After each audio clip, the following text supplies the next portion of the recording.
Assalamualaikum warahmatullahi wabarakatuh. Bismillahirrahmanirrahim. Allahumma ya Allah ihdinas siratal mustaqim siratal ladzina an'amta 'alaihim ghairil maghdubi 'alaihim waladdallin amin. Allahumma shalli wa sallim ala habibika Mustafa Muhammad wa ala alihi wa sahbihi wa barik wa sallim assallam amma ba'du. Yang sangat saya hormati Mustasyar PBNU sekaligus Wakil Presiden Profesor Dr. Ma'ruf Amin, yang saya hormati Rais Am PBNU, Rais Am NU Kiai Haji Miftahul Akhyar, Ketua Tanfid PBNU yang juga masih bernambah sama saya, Kiai Haji Said Akil, yang saya tadi senang sekali marahnya, senang sekali girohnya, karena itu memang khas keluarga kami. Jadi kalau nggak kesampaian marah itu bagus.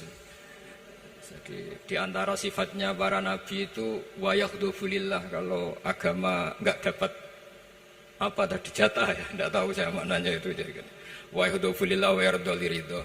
Semua yang saya hormati, ini ada Ibu Menteri Ibu Ida Fauzia, ada Gubernur Jatim Ibu Khofifah, yang sangat saya hormati keluarga besar Mbah Wahab Hasbullah. Di sini secara berurutan ada Nyai Mutmainnah, ada Nyai Mahfuzah, ada Nyai Hizbiyah, ada Nyai Mujidah. Yang sangat saya hormati Kiai Haji Hasib, Kiai Haji Rokib, semua yang saya hormati para santri, para alumni. Alhamdulillah tadi acaranya banyak sekali, jadi saya nanti ngaji insya Allah 15 menit. Karena menurut saya solusi bangsa ini itu mudah sekali kalau mau niru Mbah Wahab. Saya kemarin ditilii Gus Hasib, saya tidak bilang bertamu, karena kalau tamu itu seakan-akan saya yang jadi tujuan, tapi niliilah karena beliau orang sepuh. Kemudian beberapa hari dikasih paketan buku beliau tentang Mbah Wahab, buku dari beliau tentang Mbah Wahab. Tapi sebetulnya saya tahu banyak tentang Mbah Wahab tanpa buku itu, karena Mbah Maimun, guru saya, juga bapak saya, Kiai Haji Nur Salim sering cerita. Kiai Wahab itu pedagang, juga ulama, juga politikus, juga pahlawan. Kita sebetulnya melihat itu sederhana, artinya sederhana dalam pikiran ulama. Jadi pernah suatu ketika Sayyidina Ali itu marah besar ketika melihat umat Islam itu pasif itu tidak aktif, sehingga beliau marah besar. Di antara kalimatnya itu, karena ini tengah-tengah kalimat, langsung pakai fa'ataf atau fa'tafrek atau apa sajalah, nanti terserah santri-santri yang ngi'rab. Fakubhan lakum hina sirtum gharadun yurma. Jadi umat ini akan buruk sekali ketika posisinya itu objek yang jadi sasaran tembak atau sasaran perasan pihak lain. Ketika misalnya haji itu bagus prospek, nanti ujung-ujungnya yang bikin sajadah kadang orang sana, mau biang kubu sebelah, nanti sensitif secara politik. Nanti ketika umat Islam punya kebutuhan pakaian ihram besar, juga yang produk kadang orang lain. Begitu seterusnya, sehingga setiap kebutuhan kita pun yang produk itu orang lain. Sehingga Mbah Wahab berpikiran sampai impor mori, pas itu kain putih. Begitu juga traveling, ketika umat Islam butuh mudah pergi ke Mekah untuk haji dan umrah, juga bironya itu kadang orang lain. Zaman itu Hindia Belanda, sehingga beliau dulu sudah mendirikan semacam biro haji. Itu semua adalah madhab, di antara madhab Sayyidina Ali ketika beliau mengatakan fakubhan lakum hina sirtum gharadun yurma. Buruk sekali kamu di mana-mana ini jadi objek. Misalnya kira-kira ginilah, kalau kholnya Mbah Wahab itu ada 10.000 santri, dan semuanya karena keluarga kiai itu dermawan, sama Bu Mujidah dikasih makan semua. Nanti cateringnya yang menyediakan orang lain, kita tidak punya kecakapan produksi itu atau melayani itu. Sehingga perdagangan Mbah Wahab dalam tradisi keulamaan itu dimaknani sebagai supaya kita ini jadi aktor, baik di perdagangan, di politik, maupun dalam solusi urusan-urusan publik. Misalnya sekarang ada problem apalah, sebetulnya solusinya gampang sekali. Ketika kita minus atau ketika kita tidak berkecukupan, mulai dulu lama itu solusinya gampang. Pernah suatu Abdul Qasim Al-Junaidi atau siapa sajalah, ini karena polanya sama, menyuruh muridnya, saya tolong belikan ikan. Cara sekarang mungkin dikasih uang 50.000, terus dikasih tahu sama muridnya, Pak Yai uangnya tidak cukup karena harga ikannya 70.000. Terus kata gurunya, beri lebih murah lagi. Uang 50 aja tidak cukup, kok cari yang lebih murah. Kata beliau, arkhisuhu bitarki. Ya bikin murah karena kamu tidak berkeinginan. Jadi nggak usah belikan katanya. Ini penting sekali karena dulu ada solusi, masyhur itu makalahnya Imam Syafi'i itu. Kata beliau, fa innal ghina anisya'ila bihi. Kalau kamu ingin tidak tergantung sesuatu, maka hindari sesuatu itu. Jangan memaksakan memenuhi sesuatu itu dengan memaksakan, tapi hindari sesuatu. Saya misalnya kalau nuruti kepengin misalnya, kalau saya dengan nafsu serakah saya, mungkin saya ingin punya mobil mewah, ingin apa saja. Tapi itu membuat saya tersiksa karena harus menyediakan ini itu. Ya sudah, tidak usah ingin. Sehingga mudah sekali. Makanya kata ulama dulu, fa innal ghina anisya'la bihi. Untuk menjadi berkecukupan, usahakan banyak hal yang tidak Anda butuhkan. Semakin banyak hal yang kita butuhkan, maka kita akan tergantung akan sesuatu itu. Makanya banyak ilmuwan, saya sering diskusi sama pakar-pakar sama ilmuwan. Apakah negara Amerika itu negara yang kuat? Banyak ilmuwan yang berpikir, itu ilmuwan politik, bukan tasawuf, berpikir negara paling lemah itu ya kayak Amerika. Karena semakin powernya kuat, ketergantungannya semakin kuat. Untuk memenuhi kebutuhan listrik harus begini, untuk kebutuhan minyaknya harus ini. Semakin kita kuat, maka ketergantungan akan sesuatu semakin banyak. Jadi ibarat orang yang punya Alphard sama yang enggak, kayak mana? Ya kayak yang enggak, karena kebutuhannya ada banyak. Artinya dalam kondisi krisis, ulama masih punya solusi, yaitu al-ghina itu anisya'la bihi. Jadi usahakan ketercukupan itu karena menghindari kebutuhan-kebutuhan yang tidak primer, yang tidak prinsip. Bukan memaksakan semuanya terpenuhi. Karena kita ini ulama. Dulu ketika sebelum ada negara, belum ada TNI, itu ulama punya cara untuk melawan Belanda. Karena mereka terbiasa punya loyalis, punya muhibbin, punya ghirah, punya strategi. Sehingga Belanda itu kesulitan ngedidik ulama. Apalagi mereka terus ke Mekah, ketemu komunitas internasional yang semuanya berfatwa bahwa penjajahan harus dilawan. Itu luar biasa. Belum ada negara, nggak ditopang negara, kemudian tetap bisa melakukan perlawanan. Coba kalau dulu ngelawan nunggu, wah saya mau ngelawan penjajah kalau saya diangkat jadi TNI, saya mau ngelawan kalau saya punya otoritas yang disahkan negara, itu ribet, negara belum terbentuk. Makanya ini saya tidak akan ngaji lama-lama, tapi saya akan cerita khas Mbah Wahab sesuai riwayat yang saya dapatkan dari guru-guru kami, bahwa beliau tadi seperti yang dikatakan Pak Said, membina dan menyebarkan NU kemana-mana tanpa uang proposal. Nggak kebayang saat itu proposal kepada siapa, negara sendiri masih susah. Lalu mau diajukan kemana? Terus yang mau tanda tangan itu ya siapa? Jadi yang saya tahu tadi, yang penting kita niru sesuai yang diidam-idamkan tadi Sayyidina Ali. Jangan sampai kalian itu menjadi gharadun yurma. Ada apa saja orang lain yang memikirkan labanya, kita yang jadi objek. Sehingga zaman itu kita terima kasih semua sama Mbah Hashim, sama Mbah Wahab. Karena ini zuriyatam ba'duha min ba'd. Kita tahu Mbah Wahab putra Mbah Hasbullah, punya ibu Nyai Fatimah, terus sampai Mbah Abdus Salam ya. Kemudian Mbah Hashim punya ibu Halimah, punya abah lagi siapa setelah Halimah itu Lainah ya. Nah, terus Mbah Abdus Salam, jadi ini zuriyatam ba'duha min ba'd. Kalau dalam tulisan itu sampai Mbah Abdul Jabbar bin Ahmad bin Mbah Sambu. Memang Mbah Sambu punya beberapa saudara, diantaranya ada yang namanya Mbah Yusuf, itu yang melahirkan keluarganya Mbah Ahmad Siddiq Jember, Mbah Siddiq Jember. Ada yang Abdul Halim yang melahirkan keluarga Lasem, termasuk saya itu lewat jalur Mbah Abdul Halim. Jadi zuriyatam ba'duha min ba'd. Dulu semua orang zaman Rasulullah SAW itu dilatih jadi aktor, jadi subjek. Sehingga orang yang miskin pun ketika perang Tabuk, perang Dzatil Usrah, itu semua menyumbang. Ada yang menyumbang emas yang nggak terkira, yaitu Sayyidina Utsman. Ada yang cerita, ya Rasulullah saat tadi malam buruh dan punya beras hanya 2 kilo, yang 1 kilo saya sumbangkan jenengan, yang 1 kilo saya pakai untuk keluarga kami. Sekarang logikanya sederhana, kalau orang miskin 3.000, pas itu anggap saja pasukannya misalnya 3.000. 3.000 nyumbang beras 1 kilo, itu artinya terdapat 3.000 kilo beras. Artinya apa? Orang Islam yang miskin membiayai dirinya sendiri untuk makan. Dan mereka adalah aktor heroik.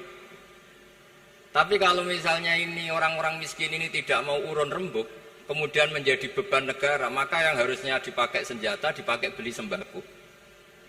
Dulu zaman Nabi meskipun orang itu miskin, itu semuanya bersifat heroik. Sehingga perang Dhatul Usra itu perang paling dikenang Al-Quran. Nah, efek dari ingin memberi adalah tidak tamak. Makanya kalau dalam kitab tasawuf, itu orang pikir itu gak dikritik. Yang dikritik orang tamak. Karena orang menvonis orang lain kikir itu pasti karena berkeinginan mendapat. Kalau tidak berkeinginan mendapat, maka orang lain tidak akan kamu vonis sebagai kikir. Andai kan kita semua ingin memberi sumbangan kepada Indonesia, maka kita tidak akan menvonis pemerintahan kita tidak becus ngurmat kita. Meskipun pemerintah tentu berkewajiban ngurmat orang-orang miskin itu tentu. Tapi andai kan semua orang miskin berpikir ingin menyumbang pemerintah, maka tidak akan menyalahkan pemerintah ketika faktanya nanti suatu saat atau kapan saja, semoga ini tidak terjadi, itu tidak mampu menyumbang. Karena masyarakat kepikirannya memberi, bukan mendapat. Ini solusi-solusi yang diajarkan Rasulullah SAW yang disebut al-yadul ulya khairun minal yadis sufla. Jadi bahwa posisi memberi jauh lebih baik ketimbang posisi menerima. Sehingga ketika Allah mensifati orang baik itu siapa? Allah mensifatinya sederhana. Wa mimma razaqnahum yunfikun. Orang yang kepinginannya itu yang memberi. Itu dulu zaman Nabi pas perang Khandaq, pas perang Tabuk, pas beberapa perang, itu orang yang paling miskin pun turun. Sampai orang-orang munafik mencibir, inna Allaha ta'ala la ghaniyun an shadaqati hadza. Allah tidak butuh sedekah hanya 1 kilo. Tapi coba efeknya dari sedekah 1 kilo itu tadi, misalnya orang miskin yang perang 3.000, itu semuanya memakan uangnya sendiri setidaknya enggak jadi beban negara. Terus mentalnya itu patriotik. Dari mental patriotik itu ketemu Belanda kayak apa, mereka bisa makan apa saja. Mulai ares gedang, mulai apa saja, yang penting halal. Karena mentalnya dari awal heroik. Tapi andekan mereka mentalnya tomak, mungkin sudah mati. Karena, wah nunggu negara ngasih makan, proposal dulu, sedang mati. Tapi orang dulu enggak, karena heroik, inginnya memberi sehingga bisa mendapatkan solusinya sendiri. Ini solusi yang saya tawarkan, sebetulnya ini mudawwan. Artinya mudawwan itu ada di beberapa kitab, lihat di beberapa tafsir istilah perang Dhatul Usra, perang Tabuk atau perang apa saja itu memang zaman itu susah sekali. Itu menjadi solusi utama adalah setiap orang ingin bermental patriotik. Nah, kalau sudah orang bermental patriotik itu gampang, ukur apa saja itu gampang. Karena tadi dari 3.000 atau 1.000 atau apa saja pasukan, sampai ada yang urun tadi beras 1 kilo, tapi 1 kilo itu menjadi satu watak, satu karakter bahwa bangsa ini inginnya memberi sama negara, sehingga negara ini mudah merdeka. Coba kalau semua orang miskin zaman itu bermental ingin mendapat, ribut proposal, nyalahkan ini, nggak didata miskin tersinggung, kan capek. Jadi ini memang zaman akhir ya, agak aneh, orang nggak didata miskin itu tersinggung. Kalau besanan nyari yang kaya, tapi kalau ada sumbangan nyari sebagai yang miskin. Jadi kalau tanya solusi khas ulama, kita belajar dari perang Dhatul Usra. Itu orang yang miskin, semuanya urun. Nah barokahnya urun itu kemudian mereka bermental patriotik. Barokahnya patriotik, yang kaya, yang miskin, yang pinter, semuanya berkontribusi untuk menyumbang negara. Akhirnya negara ini bisa merdeka sebelum terbentuk TNI, sebelum terbentuk Polri. Karena tadi keinginan memberi, keinginan patriotik. Sehingga cerita buyut-buyut saya ketika Belanda atau apa Jepang, itu yang dicari di geladak saya itu ya kitab. Karena kitab ini dianggap sumber inspirasi mereka melawan Belanda. Dulu kita tahu masyarakat kita itu kalau ngerti Belanda itu dipanggil Doro, wis penjajah jadi diundang Doro. Itu kan terlalu dulu. Sehingga orang Arab itu kadang agak dengan tanda kutip mencibir kita. Kalau bahasakan negara jajahan itu mustakmarin. Negara yang perlu rame karena cara berpikir masih terbelakang. Wong penjajah kok dipanggil Doro. Terus ketika beberapa kiai melihat Belanda baik karena di alun-alun dikasih masjid gini-gini, sudah tidak berotak karena anggap Hindia Belanda itu baik. Baru ketika era beberapa ulama, ada Mbah Hashim, ada Mbah Hasbo, tadi kata beliau Dwi Tunggal tadi, terus ada fatwa resolusi jihad, sehingga mereka baru sadar bahwa Belanda itu ancaman. Kayak apa pentingnya ilmu, kayak apa pentingnya fikih. Karena di fikih jelas, jihad untuk melawan penjajah itu fardu kifayah. Tapi jika musuh kadung ada di kita, maka itu fardu ain. Tidak lagi ada prasyarat harus lelaki, harus merdeka, enggak, perempuan pun harus terlibat. Sehingga kita punya pahlawan kayak Cut Nyadin, beberapa daerah Kartini. Itu ada di khazanah kitab-kitab fikih kita. Jadi kita tidak pernah kehilangan khazanah untuk menjawab muskilatus zaman, untuk menjawab problem-problem zaman. Tapi yang penting kita selalu ngaji, selalu belajar. Saya adalah orang yang sebetulnya tidak pernah ingin terkenal karena saya itu suka belajar. Cuma saya bikin pengecualian, mau diundang kalau pernah sepuh. Ternyata yang pernah sepuh itu banyak. Ini agak musibah bagi saya karena harusnya kiai itu ya dihormati, tapi gara-gara kalah sepuh digawe kongkonan. Saya ini kemana-mana digawe kongkonan. Jadi gayanya nasihati, tapi aslinya diperintah. Jadi tidak ada kerennya sama sekali. Saya di mana-mana posisinya al-makmur, diperintah. Tapi saya senang karena ilmu itu butuh konsensus. Andai kan saya tidak pernah ngaji di depan Mbah Mun, di depan bapak, di depan guru-guru, maka mungkin saya tidak pede atas bacaan yang saya baca. Karena saya tidak tahu ini benar apa enggak. Sehingga masyhur dalam guyonan santri, ada orang tidak baca-baca kitab, cari kamus sampai mati tidak ketemu. Karena dia bacanya lam tarjiman. Oh itu cari di kamus sampai mati tidak akan ketemu. Bareng tanya gurunya, ini apa Pak Yai? Oh itu lam tarodaman. Lam tarodaman itu karena marjiknya mar'ah, orang ningali sapa mar'ah daman ing getih. Dia bacanya jadi satu lam tarjiman. Dicari di kamus ya, sampai mati tidak akan ketemu. Makanya di guyonan-guyonan pesantren itu banyak katanya ada cerita orang mati karena satu titik. Jadi gurunya baca habbatun sauda dawaun min kulli da. Jadi dia kitabnya kelebihan apa? Titik. Jadi kelebihan titik dia bacanya itu hayatun sauda dawaun min kulli da. Nyari ular hitam, kobra. Dipatuk mati, padahal sesuai resep kitabnya, karena kitabnya dia kelebihan titik hayatun sauda, artinya maknanya ular hitam, sementara tagnya mestinya habbatun sauda. Jadi kenaifan-kenaifan begini itu harus kita dandani, karena yang bisa, kata Pak Said tadi, yang bisa itu kita cari kebenaran dari mana. Kita itu ya pokoknya ulama lah, tidak harus NU, tidak harus Muhammadiyah, pokoknya ulama yang wasatiyah. Itu nanti terus gimana yang wasatiyah itu kayak apa, tapi yang jelas ulama. Karena dulu zaman, kalau kita fair secara sejarah, dulu ya Mbah Wahab ya dekat Mas Mansur, dulu Mbah Hashim ngaji sama Mbah Ahmad Dahlan, sama-sama di Mbah Soleh Darat, ketika di Mekah ya sama-sama ngaji di Syekh Khotim Minangkabau. Jadi kalau era beliau itu ya memang dulu perbedaan itu nggak ada masalah, karena perbedaan itu bawaan visi ya. Saya belajar usul fikih di antara yang diceritakan di buku-buku Mbah Wahab, beliau itu ahli usul fikih. Sementara Ki Bisri itu suka fikih mateng.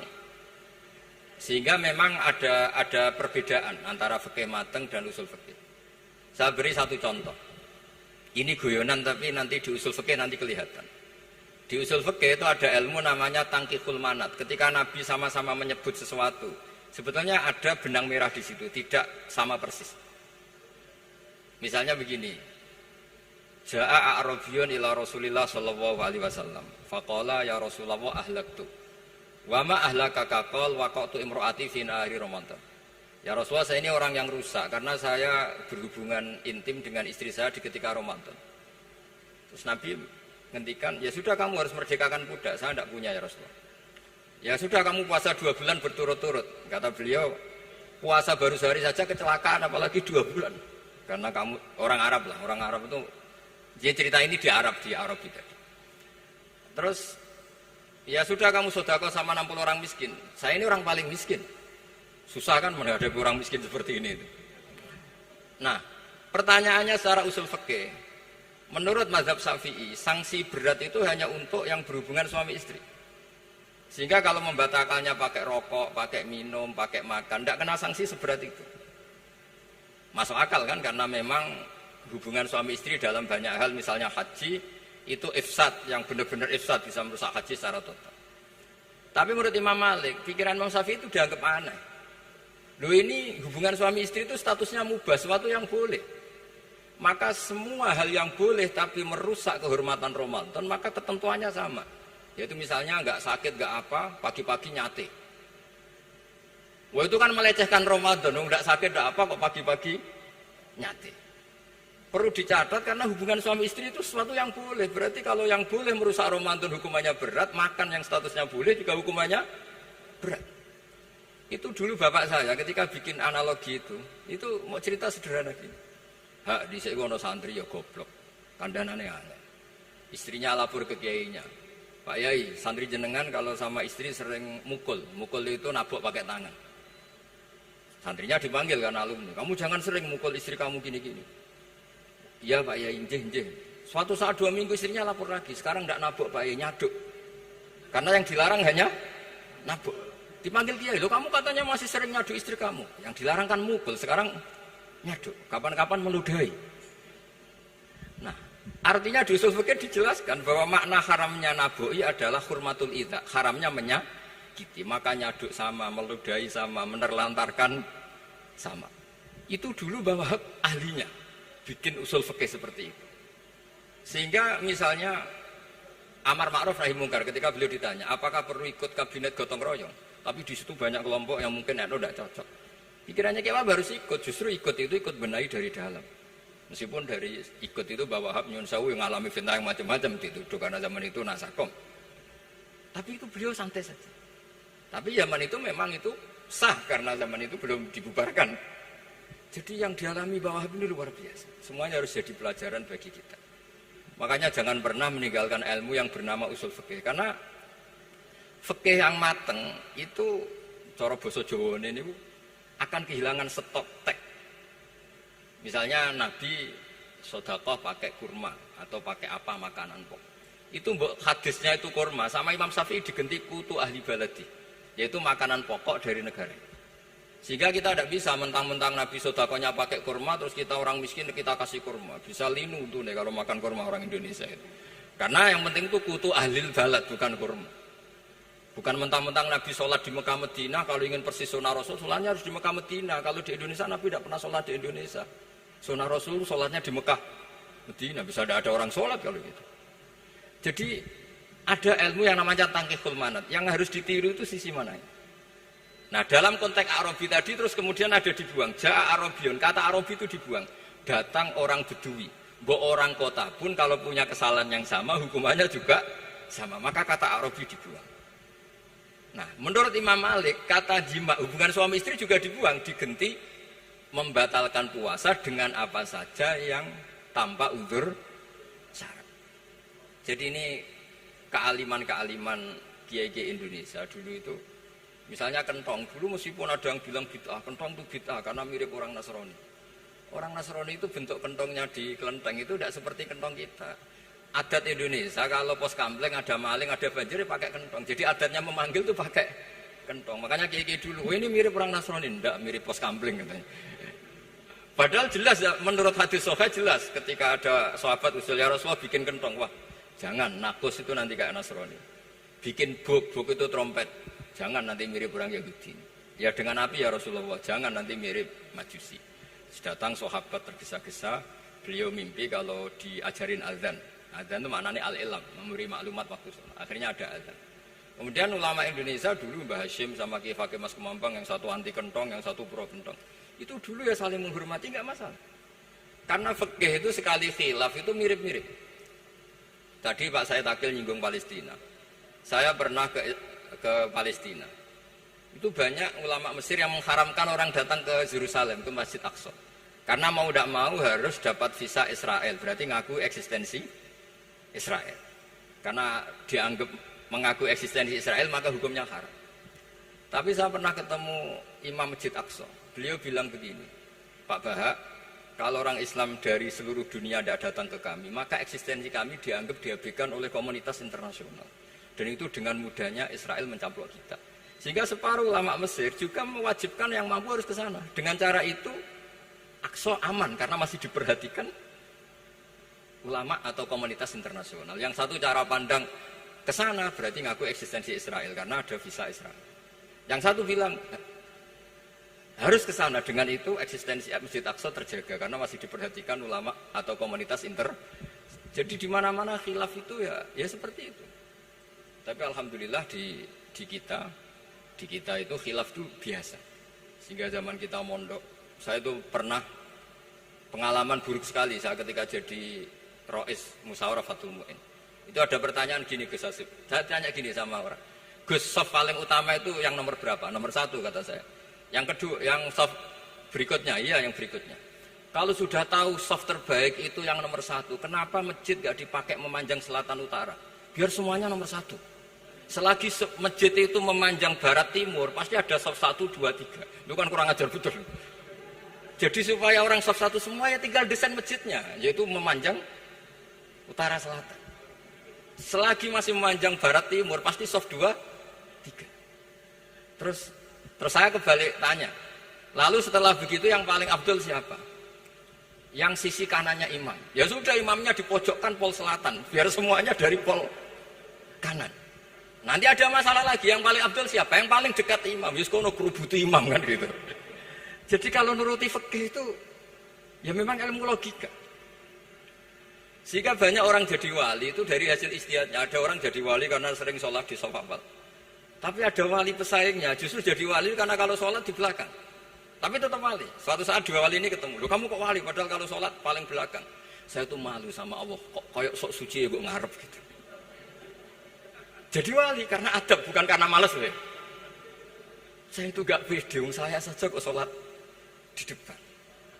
Maksudnya kok kepedean itu. Tapi tentu secara tetap baik yang di depan. Ini saya bukan bela yang... Kenapa saya cerita bela yang belakang? Karena yang bela jarang gitu. Makanya saya... Dan kebetulan saya kalau sholat ya sering di soft belakang. Tapi ini saya cerita betapa logika fikih itu khazanahnya banyak dan luas. Dan kita bicara usul fikih itu biasa. Kita belajar sama beberapa ulama. Saya berkali-kali cerita di mana-mana.